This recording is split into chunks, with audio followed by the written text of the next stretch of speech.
শরীফ ওসমান হাদী, যিনি তার সাহসিকতার মাধ্যমে বাংলাদেশকে একটি ইনসাফ ভিত্তিক বাংলাদেশ হিসেবে গড়ে তুলতে চেয়েছিলেন, তিনি আর আমাদের সাথে নাই। আমরা ওসমান হাদী ভাইকে স্মরণ করছি, শহীদ আবরার ফাহাদ ও শহীদ ফেলানী খাতুনকে স্মরণ করছি, যারা ভারতীয় আধিপত্যবাদের বিরুদ্ধে লড়াই করে বাংলাদেশকে আজকের এই জায়গায় নিয়ে এসেছে।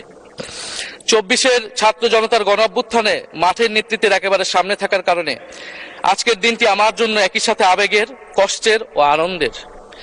আমাদের সংগ্রামের সাথী শহীদ আবু সাইদ, শহীদ মুগ্ধ, শহীদ ওয়াসিম, 4 বছরের শিশু আহাদ, 6 বছরের শিশু রিয়া গোপ সহ প্রায় 150 শিশু শহীদ। মাননীয় স্পিকার, পুলিশের এপিসি থেকে ফেলে দেওয়া শহীদ ইয়ামিন, সাভারের আশুলিয়ায় ভ্যানের উপরে জীবন্ত অবস্থায় আগুনে পুড়িয়ে মারা কিশোর শহীদ সজল সহ অগণিত মানুষের স্মৃতি আমাকে প্রচন্ড ভাবে নাড়া দিচ্ছে। মাননীয় স্পিকার, আপনি মাননীয় সংসদ নেতা, বিরোধী দলীয় নেতা সহ সংসদের সকল সদস্য এবং আপনার মাধ্যমে দেশবাসীর উদ্দেশ্যে আরো স্মরণ করিয়ে দিতে চাই মাকে উদ্দেশ্য করে লেখা চিঠি 10ম শ্রেণীর ছাত্র শহীদ আনাসের, যিনি বলেছিলেন, একটি প্রতিবন্ধী কিশোর, 7 বছরের বাচ্চা, ল্যাংড়া মানুষ যদি সংগ্রামে নামতে পারে, তাহলে আমি কেন বসে থাকবো ঘরে?